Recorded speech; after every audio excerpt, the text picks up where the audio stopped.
Thanks a lot for having me here to moderate. I'm always grateful for the opportunity. So once again, let's get some energy up. Give me some hand claps. Remember, the same energy you give our panelists, they will give back. We've got some amazing panelists with a lot of knowledge, and we're very grateful to have them here today. So we're going to go down the line, starting with Darian. And a brief intro, just so the audience knows who you are, and we'll get right into it. A brief intro. I was born, no. So I am the executive director of SAG Indie. My job is to be a free consultant to filmmakers on how to make independent, low-budget film. So I go to festivals all the time, I speak with filmmakers, and I just try to explain how to go about it, how to do it correctly, and specifically how to hire professional actors for independent film using SAG-AFTRA's low-budget contracts and how to do it correctly. So that's me.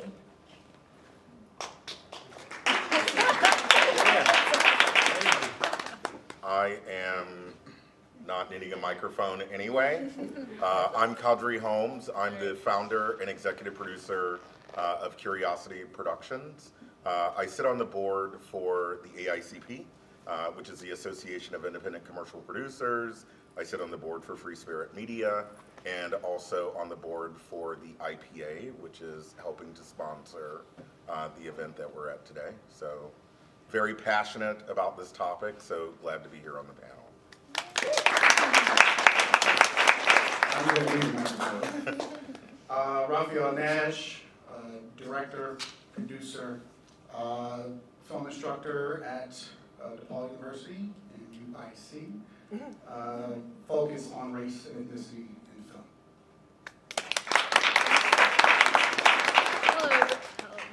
Hello. Yep. Hey everyone, my name is Colette Ghunim, and I am a documentary filmmaker, and I also am the co-founder and executive director of Mescla Media Collective, which works to elevate over 650 women and non-binary filmmakers of color in Chicago. Also, this is my life's work, so I'm very happy to be talking about this today with all of you. Great, thanks so much for our panelists for coming today. So how this is going to work, I'm going to throw some general questions out and get some responses from our panelists, and I've got some specific questions for everyone here, just so we can get into some details. All right, so the big question here that we're trying to address is how to diversify the industry on both sides of the camera. But that's sort of a loaded question, right? It's not an easy way to answer that. But one of the things that we oftentimes preach is just who's in the room making decisions. Who's actually making the decisions that then trickle down to affect what we see, the media that we consume, and who's working on that media. So just for the benefit of our audience here, can someone just briefly tackle just who calls the shots when it comes to a, let's say, a major motion studio picture? Okay, I'll do it. So, okay, we're talking major motion picture. Honestly, I don't think it changes a whole heck of a lot. In that, usually the producers are the ones who are hiring their department heads. So it is not necessarily going to be a studio saying, do not hire this transportation person. Like, they're not going to spend that kind of time. So what you need is for the people who are doing the hiring, who are people who are handling the money, to simply really look and tell who's available, who's good, and making sure that the world that they look at behind the scenes looks like the world that they look at outside. And that is ultimately what all diversity is about, is to make it the world look like the world actually looks. And it's a thing that I talk about a lot, is that if in reality, if you think about it, if you ever walked into a room, say you were a 6-foot brunette male with brown eyes, and you walked into a room of 50 people and all of them were men who were 6 feet, brown hair and brown eyes, you would actually freak out. It is a very weird thing. I always call it like the children of the corn syndrome. Like, if you look around right now, there are no two people who look exactly right. I don't think we have any identical twins in here. And so you have to realize that you have to make a concerted effort not to just keep hiring yourself. And diversity is about making sure that it looks like how it would if you went to any Starbucks or any street corner in any city. borrow your mic. So I'm gonna add It's to just this this. It's straight. conversation. So I'm just gonna add to this conversation, right? So the reality of it is that America was founded on racist values. So what we are experiencing in the film industry is no different than any other business sector. And I think we have to start looking at the film industry like we look at every other industry, right? Whether that's banking or real estate or construction.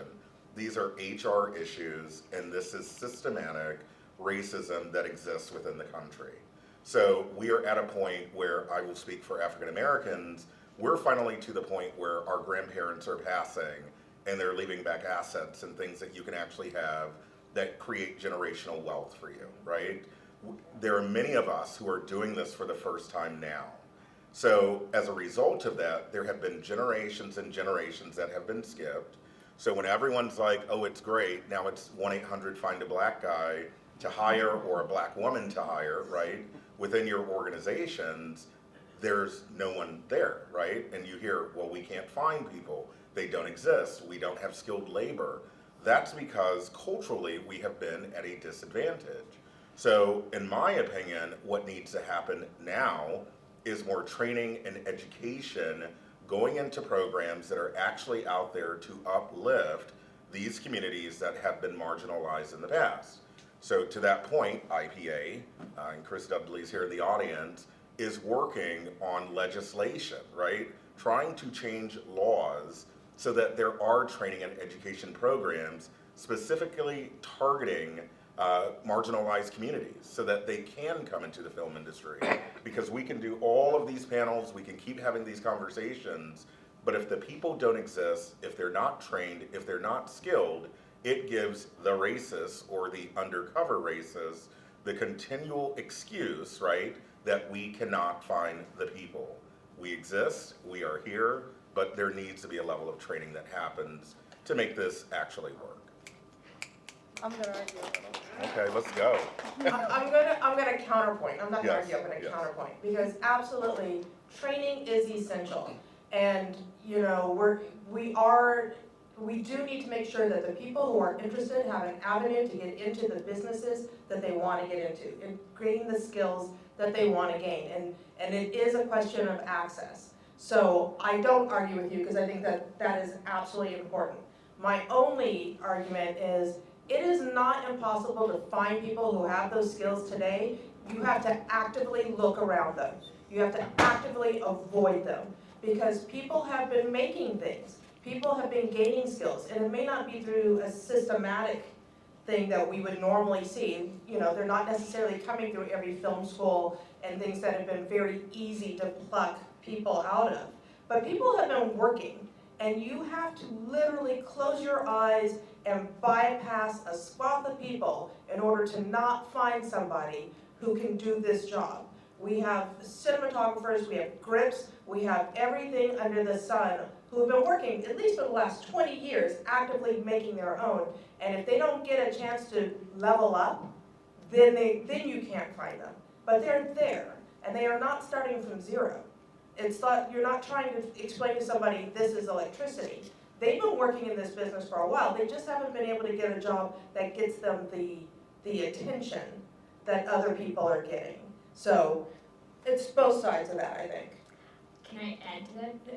I would like to also add that a big issue is that there is this systemic inequality, and the big piece is that when people of color enter into these crews, that they're not getting the second chance that their white counterparts would on these crews. So if they do make a little mistake, it's like pat on the back, it's okay, versus okay, you're incompetent, you cannot continue. And this is how there is no future for a lot of our communities, because we're not just getting that second opportunity to be able to learn in the first place.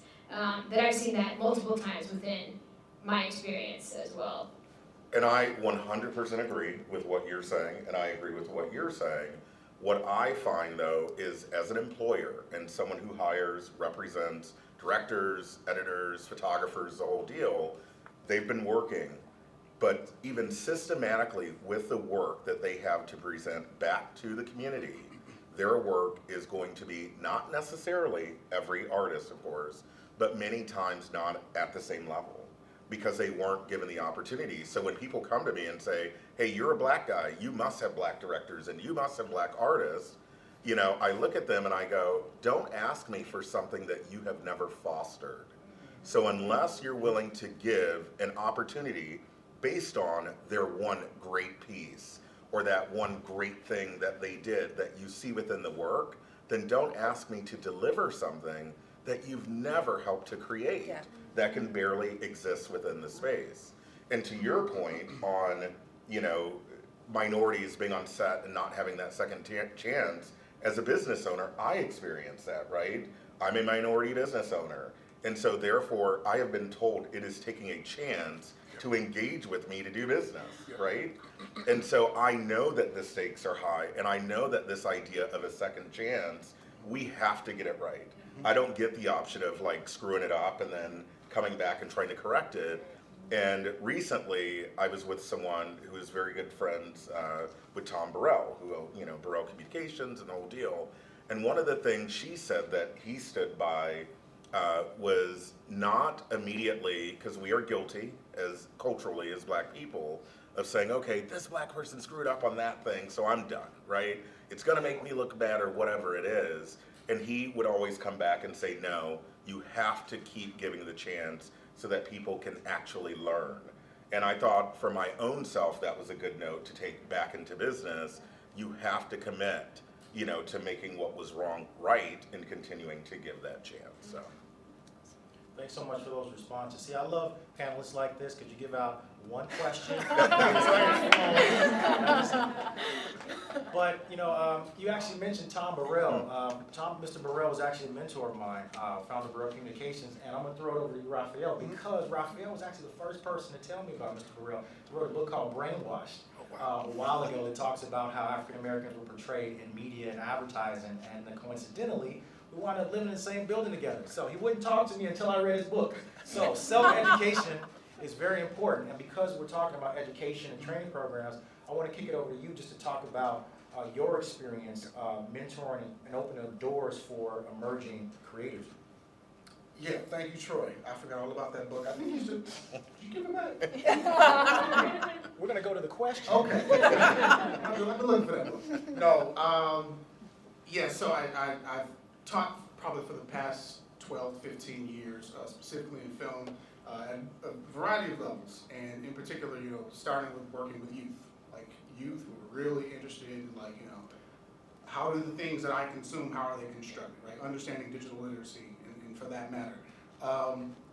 And in working with young people and them having an interest, like they just don't understand that they can be on the other side of the camera, right? The things that you've been consuming your whole entire life, right? The subtle white supremacist ideas that you've been consuming, you recognize that are wrong, you have to say, you have agency, you can do something about that. So working with young people, again, for over 12 years or so, I've seen them evolve. Honestly, it's really interesting now because a lot of them, you know, somehow are in the industry, and the work that I've kind of, you know, had a part in some way has kind of influenced me in my own career. So one thing when I think about just mentorship in general, you know, I have a kind of a small cohort that I've been working with since they were in high school, and now that they're approaching their 30s, which ages me in a really interesting way. But with them being in these spaces, there are, you know, small sects and small sectors of young Black, young Latino, you know, young LGBTQ folks who have little pockets, you know, and crews that, you know, kind of know each other. So when I'm looking to crew up, I'm reaching out to them. They're bringing on people who've come through programs like Free Spirit Media's In Pathways, thank you, program, which is one of my favorite programs, to kind of resource, you know, and to also be there for as a mentor. So it's really interesting now to consider, at least for me, when I grew up and for my business, I always want to have young people there. Period, hard stop. If you got a problem with it, talk to me about it. If I don't have any kind of opportunity per se, for them, you know, hey, I want you to be on set, you're the photographer, you're the set photographer. Anybody has a question, they can come to me again. But also making it a line item. Making it a line item to have these young people who are there, this is your time, you understand, like, you have to be paid. You know, a lot of us come from a place where when I paid my dues, you know, I was there for 12 hours and I worked hard. No, you're here, it's your time, you're here to be paid. I've seen over, you know, the years also too, you know, when having these you know, entry-level positions with young people who are like, hey, you know, I really want to be a part of this, but I just can't afford it. I can't afford to work for you for free in your feature film, right? So I forgot to mention St. Francis, a film that I produced a couple years ago with Alex Thompson. Alex Thompson, he and I met because of my mentee, right? This is a relationship that came out of us working together on Drive Slow, you know, for Free Spirit Media. Now we're fast friends working on his feature film. You know, so the benefit of having these young people, you know, and watching them develop into who they are and what they want to do in the industry has actually been really beneficial to all of us. You know, everyone wins. But back to the point of St. Francis, one little anecdote that I will share, and I hope, you know, this is also to your piece of, you know, just the industry, you know, does reflect the rest of, you know, our capitalist society. When we have, you know, these PA positions, these barely paid PA positions, a lot of times you have young folks who are there because they can afford to be, right? I can take half my summer off and it's paid for, and I can go travel and work on set. What happens when you can't, right? I've had experiences where I'm like, hey, I really want you to be a part of this. I'm gonna find a way to pay you. It may not be a lot. And they come and they show up to set and they do wonderful work, but like, I gotta go to work, you know, I gotta go to work. I'm sorry, Raphael, I can't. And then you have folks who can afford to work for free and work their way up. And for me, it's really hard when I get to see young folks who can't afford to work for free move up, because that's kind of the natural order, right? You look the part, you're here, you're available, you've learned, let's do it, right? We don't have time to sit and think like, no, you're here, you've been around, you get to move up. And sometimes it's really heartbreaking because I know that the person who was there that can't afford to be there could have moved up just the same. I've seen PAs move up to ADs and are now working ADs. So that, not to tangent too far, but you know, that the educational piece and the mentor piece, you know, is something that, you know, I hope becomes part of the culture, right? Just the culture itself in making sure that we're creating spaces for folks, not only who are just interested, but who are very, very, very capable. There is privilege in working for free. There is privilege, and that's why we don't have people who are going into agent jobs, which is where superpower is. But when people of color go to college and go to get a master's degree and then tell their parents that they're gonna work for $600 a month, their parents are like, no, you're not. You gotta pay off these college bills. There's privilege in not being concerned about making money. And that's why we have a hard time getting people into agency jobs, how we have a hard time getting them into the low-level jobs that are direct routes that go straight up. And that's why we have a lot of people coming in at the very, very bottom of the industry who can never rise up because they don't get enough time, they don't get enough energy, they certainly don't get enough money. And ultimately they fall by the wayside because they can't afford to wait it out. So we have to find ways to support and educate those people and to build some kind of wealth that allows us to substantiate small money so that they can afford, I mean, to live in LA and make $600 a month is basically saying live on the street, absolutely. So we need people to get together and put money together and say, we're gonna stipend you. We're gonna have a place for you to stay. We have family, you know, houses where you can live so that you can go to work, because you also have to have a car and you have to put gas in it. which is $18,000 a gallon right now. So, you know, that is something that's very serious, and it's crippling us in this industry. You know, one of the things that really stood out to me over the past few comments here, this idea of access to generational wealth. And it's such a real factor in so much of what we see today, and it's a very critical piece that I think about it time from time, because there's not only the idea of generational wealth, but there's this idea that there is some generational wealth that exists off of the backs of those that are no longer or never benefited from it to begin with. A lot of creators of color that created something and didn't own the IP, that came up with an idea but had to sell it because that was the only way that they thought it would get created, because they did not have access to resources. So I'm going to flip it over to Q, because being in the role, in the position that you're in, it's more of a personal question here. You know, how does it make you feel to be in the role that you are with Curiosity, being able to make the decisions you can? Well, at this point, it feels damn good.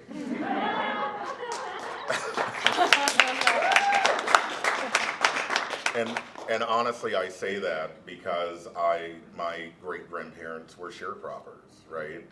And my grandmother has shared, or grandmothers have shared with me, you know, the stories of how hard they worked and working for a quarter a day and people taking advantage of them because of their race and because of their color.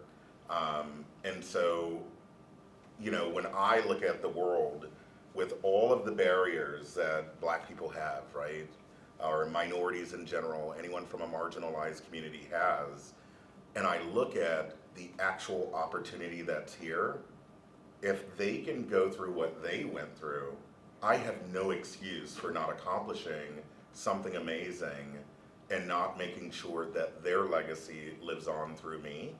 And as I look back, they were all entrepreneurs with great ideas, but because of color, it limited how far that they could go. And I don't have those limitations. And as I tell everyone, I have a big mouth. And so because of that, you know, it is my mission, if there's influence, you know, in the world, and if I can make a difference by something that, you know, I'm doing or through my business, I want to make sure that I'm making a difference. You hit a point where you reach past the I want to make money phase, right, which is great, but then you realize that doesn't change the world. As I tell people, when I get onto the CTA and it's winter and I'm in a bubble jacket and a pair of boots, I'm just a Black dude with dreadlocks, right, that still has people grabbing purses and scooting over and the whole thing. But then I'm here and I'm Q. So the reality of it is, this is systematic in the world, so to be able to do it, to know how hard it was to do it, because I'm not coming from generational wealth, I completely have a responsibility, and that's why I love being able to talk about things like this today.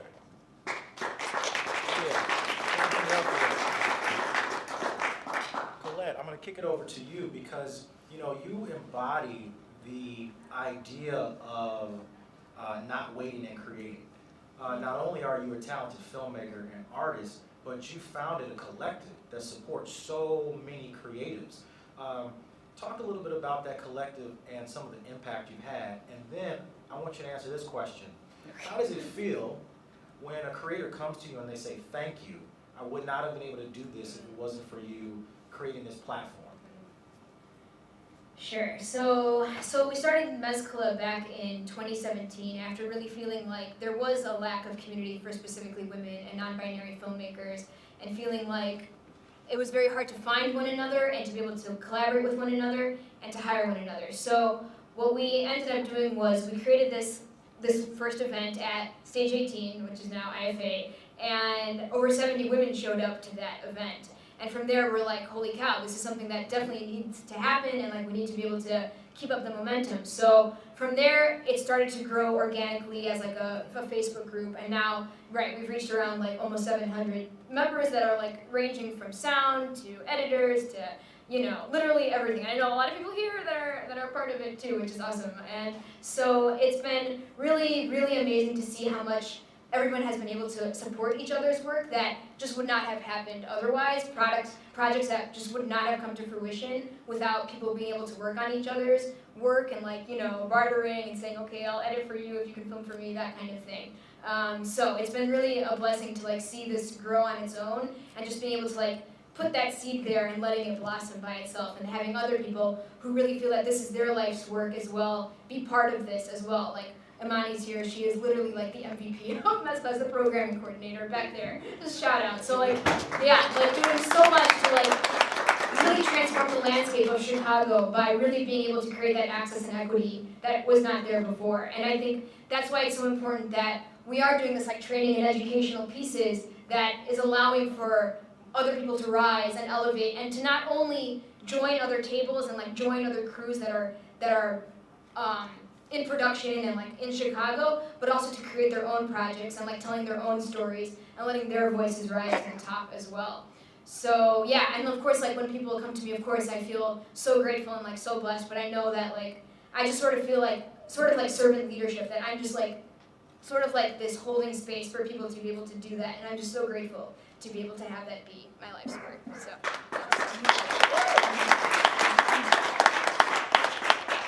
Darian, being over at SAG Indy, I know that you had a considerable amount of experience on the production side of things, working with production companies.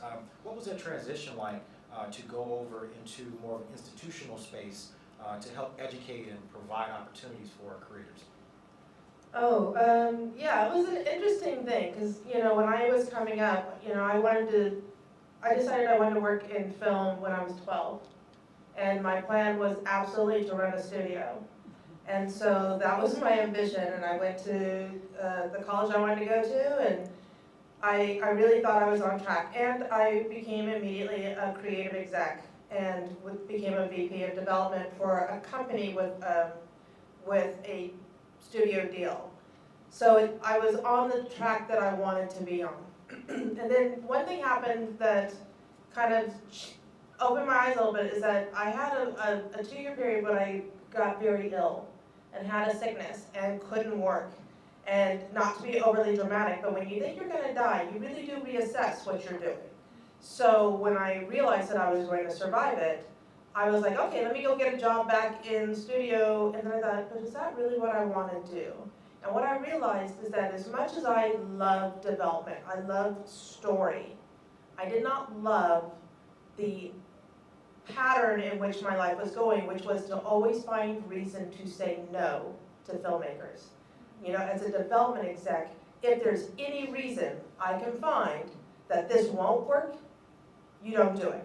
And you live in this kind of creative fear that you're going to be the one who puts money on something that doesn't work. And I just found that that was not working for my soul. I didn't want to tell people no all the time. So I decided that I wanted to do something different, and I wanted to be in a position to say yes to people.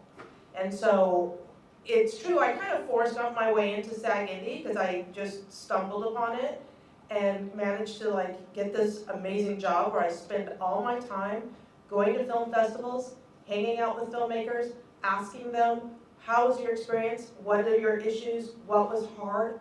What can we do to fix it? And then I just help them. And when I get calls that say, I'm having problems, I don't know what to do, can you help me? Then it is the joy of my life to be able to say, yes, I can help you. Even if it's not me, I will find who can, and I will get you to them. And so that's what we do every day. People call, they're on the ledge, they're upset, things are going wrong, and I just say, just tell it to me from the beginning, and then I don't always give them the best news. I can't guarantee that it's going to work, but I will always tell them the truth, and I will help them any way that I can, and I do it for free. So there's no reason why anybody can't call. So that's why I love what I do. That's love. That's love. So Raphael, we had a conversation, I want to say maybe about a day or two ago, and getting back to the prompt for this discussion about the inequities. You mentioned that you faced some of that in the creation of St. Francis. Can you talk a little bit about that experience? Yeah, I kind of reviewed it in crewing, you know, PAs, and even some of the departments. And you know, we took a lot of pride in, you know, making sure that our departments looked diverse, they felt comfortable. You know, the film, you know, focused on a lot of women's issues and issues of race as well. And we couldn't have a crew full of white guys if we were talking about these things. So, you know, I made it a point, again, to ask people to reach outside of themselves and what was the easiest decision. The easiest thing is to go to your normal network, right? Go outside of that. I want you, hey, there's this organization. Do you know any of the alum? Reach out to them. Some of us are professors. Reach out to your students, right? And it kind of became a habit of being very intentional. It's like, hey, we need our fresh AC. I want to say the majority of our camera department were young women, you know, coming, just graduating out of DePaul. It's like and that's easy for us because we knew them. What does it look like when you don't, but you have to just kind of care, right? If we really want this to happen, like, you have to just kind of care about it. We can't just react when we see, oh wow, the world's aflame. We gotta do something about this and react. No. What happens when you actually care and you move with the intention? It's really easy. We do it all the time with other things. We're intentional about things that we buy. We think, well, because we care about the earth, or we care about our carbon footprint, or whatever it may be. What happens when we actually just care when it's time to crew up? And so for us, it was, again, you know, we got I mean, we were working with a very small budget, like everyone. But we had a collective of PAs, some who were there and could be there. And that's kind of the difference. Like, they're there and they can be there and they can do things. Do they want to? Do they want this? Is something a little bit different. I was able to pull from some of the young folks that I knew from Free Spirit Media and the Pathways program, and we're shooting in Evanston, we're shooting in Winnetka, we're shooting in Highland Park. We're not close at all, but they're making it from the south side to the west side, right? Great. The days they can show up and do an amazing job, and everyone's like, wow, this is amazing work. Wow, why can't we have them all the time? We can't afford them, right? We don't have it in the budget. Can we find a way to make it work? And so for me, you know, to quote MJ, I took it personal because, you know, like, to see it happen in real time, and this is no discredit to, you know, to our film, but it's just the nature of the beast. But to see it happen in real time, where opportunities were given to those who could work for free, and the ones who could only be there a couple days out of the week, who did amazing work, they were there for just that. They weren't able to move up, or they just stopped coming because it was just too much, you know. So we kind of get back to that, you know, just the general inequity piece, and you know, and for me, you know, I still hold on to that because I'm like, I'm never letting that happen again, no matter what. So. You know, and thanks for that. And I want to follow up. You know, we use buzzwords a lot of times, words that look good to describe the conversations. But you know, we're talking about race, and over the past, you know, year or so, a lot of crazy things have gone on in this country, and so have been going on well beyond that point. However, over the past probably 12 months, I know I've experienced somewhat of this craze for DEI initiatives, or to join this, or to become a part of a council or something of that nature. So I want to ask everybody on this panel, starting with Q, what was that experience like? Because I know you probably got a million calls to lead or to do something that you probably told them to do a while ago. 1-800 find a black guy. Oh my God. So here's what I will say. to the credit of our state, Illinois, we were already on the forefront of trying to diversify our crews with the tax credit. So how many of you guys know about the tax credit that are here? Okay, so a decent amount. For those of you who don't know, it's an incentive that is transferable based on certain metrics, 50,000 on commercials, 100,000 on television shows and features, where production companies can take advantage of a 30% credit back, which is sellable basically. So it's significant. That's what's driving a ton of the business that's coming into the state. So part of that incentive was that you had to make sure that your crews were diverse. So essentially, I was like the black poster child of commercial production. Where's Q? Can Q PA? Q can PA, Q can PA, because you had to have minorities included in your productions. So I am living proof that systems like that work, right? Like, I was able to PA, as a result of that, I coordinated, then I production manage, then I produce, I own a company. So like the system worked, right? So with IPA currently, working on legislation, trying to change legislation. So if you guys are not familiar with Senate Bill 2181 guys, write it down, or House Bill 3251.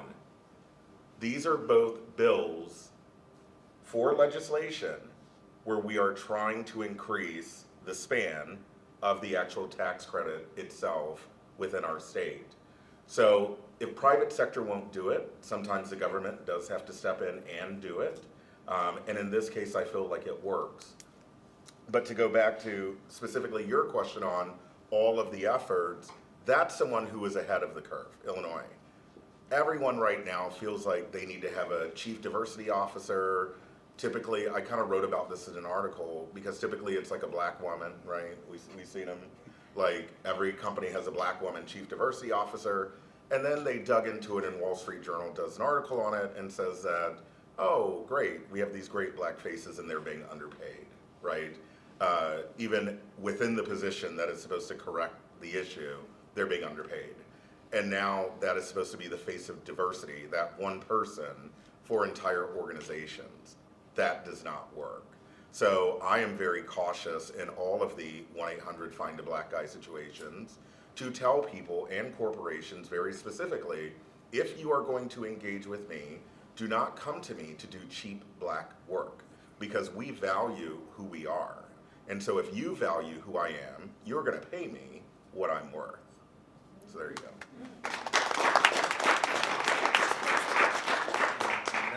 That's a question for everyone.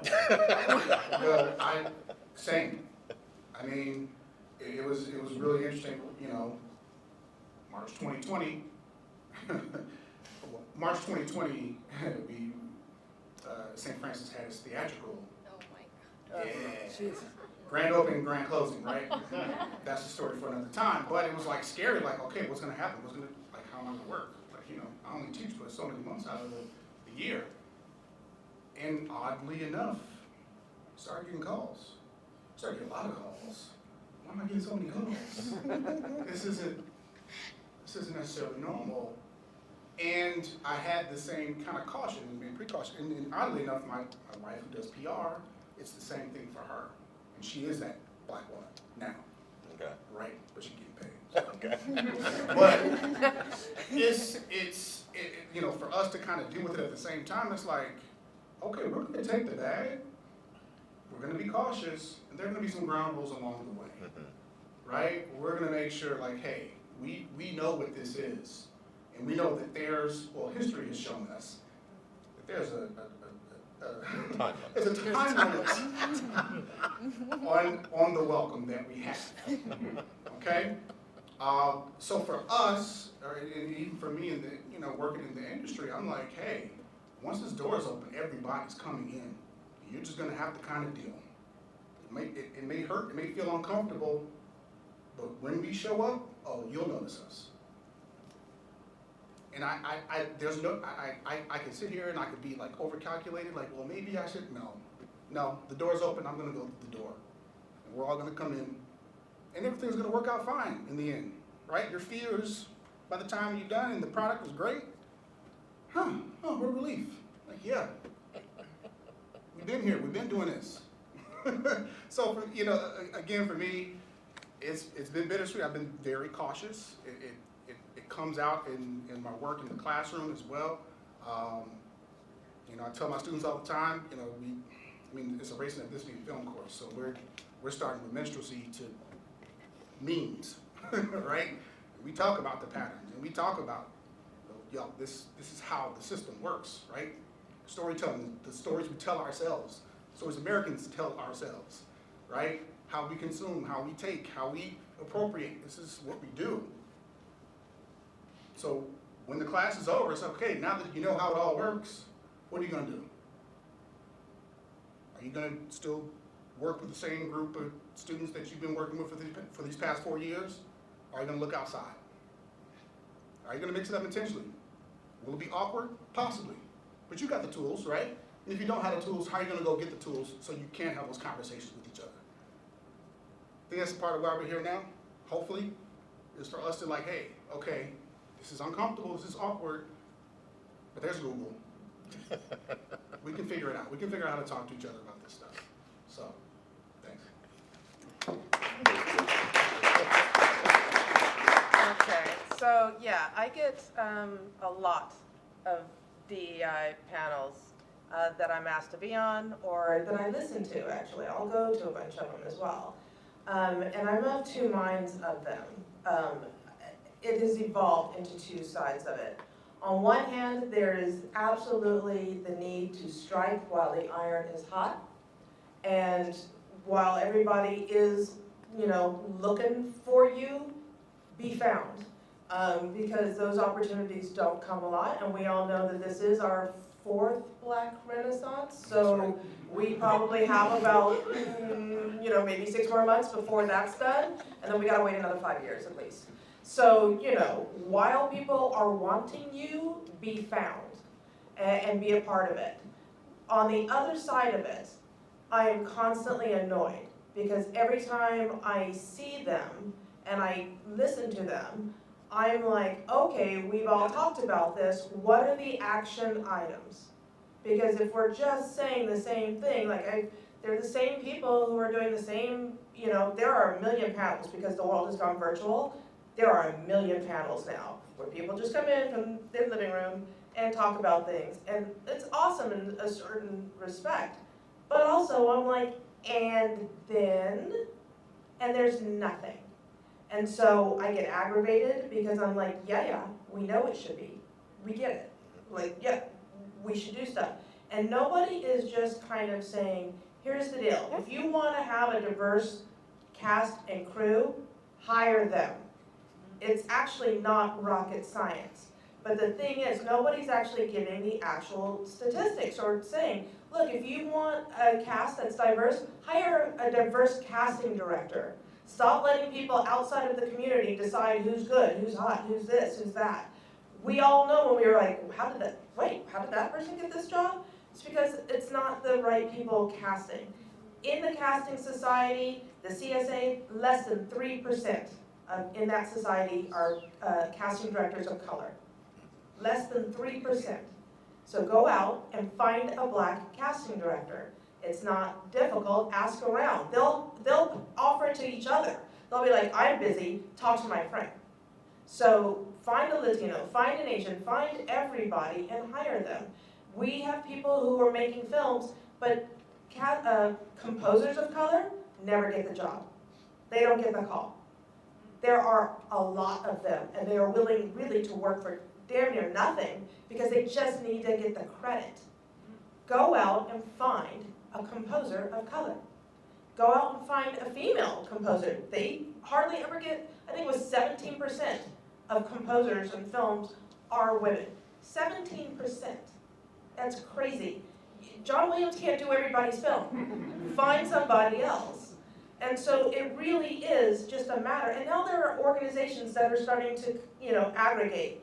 If you need, you know, certain things, you have Q, you know, you have Array, Crew, you have groups of people who are putting together, like, what do you need? We got it. Just call and ask. But it is like, we're all talking around these things. We should have more people. We should do more things. We all agree, right? Okay, let's go home. And I'm just kind of like, just call, and I will give you, websites and numbers and people to do it, but you have to just do it. And it has to be important to you. Like you said, you just have to care. If you care, you'll do it. If you're just talking about it, then you get a lot of like, who's the highest ranking Latino in the studio who can do a panel that says, we like Latinos. Well, that's awesome. You don't have one exec who's Latino. You don't have one. So you like them, but you only like them at home. Hire, because we gotta bring people up, and it can't be just one. One person cannot fix it, because one person can be talked over, dismissed, moved aside. You need to find allies, you need more than one, and then we need to stop siloing. We can't have the black people only talking to the black people. We can't have the Latinos only talking to Latinos and Asians only talking to Asians. We're all trying to build the same wheel. We need to actually start helping each other out a little bit and trying to share, if not resources, knowledge. Because why are we all trying to make the same thing? So we need to like open our idea of diversity. And even though we're talking about people of color, we cannot go and not mention that people with alternate abilities are never considered. They're never talked about, they're not brought up. So we have to be aware that we need to include everybody in that, because it's easy to talk about people of color. People with disabilities are easy to ignore. And you know what, I want to thank you for that point, because, and then I'm going to jump over to Colette, because what you just did, when I asked that question, I immediately thought about race, and I appreciate you, just in that question alone, finding a blind spot that I had while I asked that question, and that's a perfect example of why it's so important to make sure that the people in the room there's parity in the room, because we all have blind spots. And I just want to say thank you for that, so that was able to be addressed. So the other main piece around sustainability and having different communities being able to be sustainable within the film industry is to actually be funded for the work that they do. So, of course, being hired, but then also the organizations that are doing the aggregation to be funded to do the aggregation in the first place. We got so many requests for like, oh, we're looking to hire, which is a great first step, but we're like, all right, now please donate to our organization to actually let us continue doing the work that we're doing, which a lot of people rejected and like turned down, which was a very disappointing thing, that they're like, oh, it's okay, we already found somebody, and just like being valued for the work that we're doing to be able to change these landscapes in the first place is super important. The other big piece, and because of that, we actually put a donation, like a job crew posting donation thing that was mandated to be like, you know what, we're just doing so much work to do, like literally headhunting for these white-led production companies that it's just not sustainable. So that was one piece. The other big piece is around making sure that once people do have diverse people in their crews, not just having them as like that token person and having like their identity there, but actually being able to listen to them is a very important piece. I feel like I've been on so many crews where somebody talked about something that was not okay, maybe racially or like that it was problematic, and they're like, oh no, we know what we're doing. And then of course like, why did you even bring us in the first place if you're not even able to listen to us as well? So being able to really have an open ear and like open heart to other people beyond just having that as like a number is super essential. I feel like there was something else, but it's gone. All right, that's it. So another empathy, and a key word that I'm hearing resonate is value. Know your worth, know your value for sure. And it goes back to one of the points we mentioned earlier about,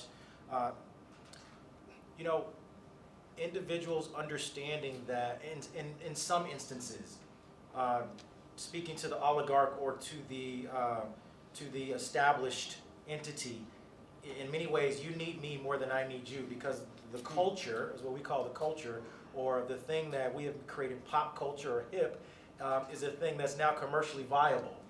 And if you don't have the individuals in the room that understand that culture, then if you don't do it right, you get called out for doing it wrong.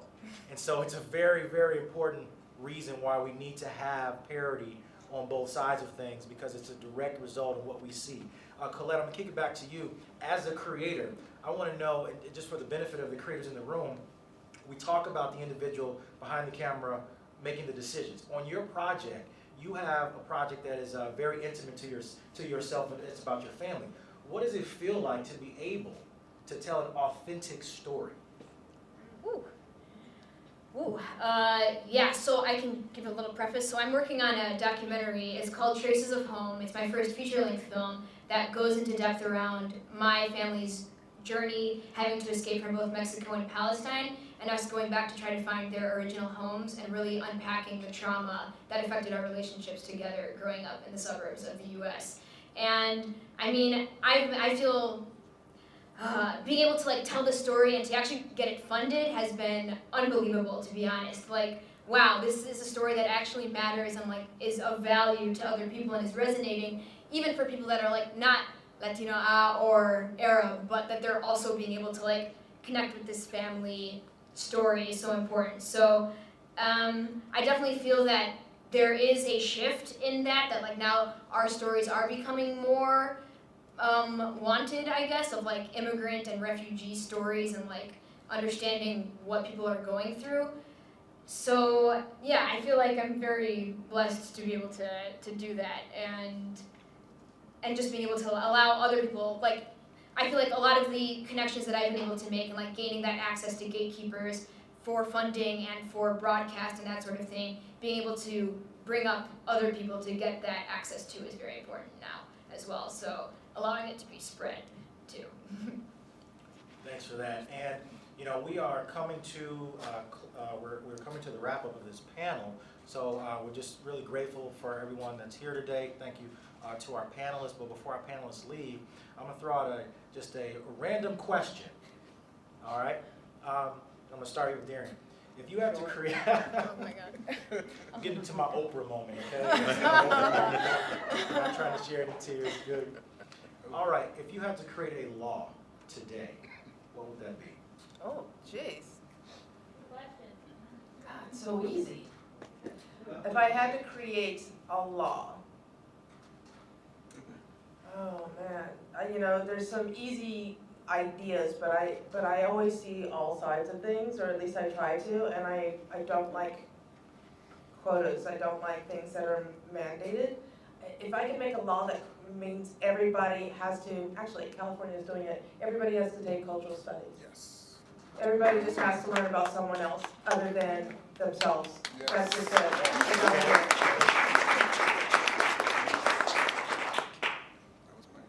Mine isn't that.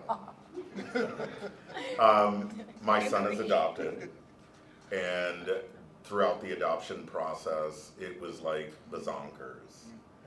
And so for me, if I were creating a law, it would be around normalizing the adoption process and teaching cultural competency on what adoption looks like, you know, into the child being raised, and making sure the laws are universal federally, because right now they're broken up state by state, to help youth, to help kids.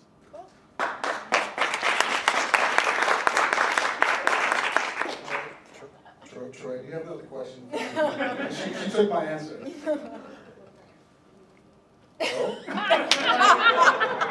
What would be your second law? What would be my second? Oh man, it's tough because I don't know. I'm just gonna kind of reiterate it. I mean, I do feel that yes, there's an inequity in what we teach, you know, in the humanities, from a humanities point of view, but even like when it comes to like the arts and film, and you know, I still have seniors coming into my class who've seen Birth of a Nation and have no idea that it was based on a book called The Klansman. What? You sat there and watched a 3-hour film and your professor just talked to you about continuity? That was it. That was it. So, I mean, it still feels like there's a cultural competency that is a baseline that I feel that should be instituted. And when it comes to talking about true American history, yeah, we have the social, political, we have all those things, but you know, the arts and you know, cinema in general, you know, I would hope would be included in that in some way. So it's kind of the same answer, but it truly is, you know, just about like, you know, that should be mandated. That's our second city yes and. Yeah. All right, so mine would be a universal basic income, seeing as a lot of us are artists and we are just not able to sustain a career because we are poor and don't have rich parents and grandparents. So having a universal basic income would be wonderful to be able to do the work that we want to do while also not having to work like at a grocery store or something. You know, like being able to do our work fully with a universal basic income would be fantastic. That's it.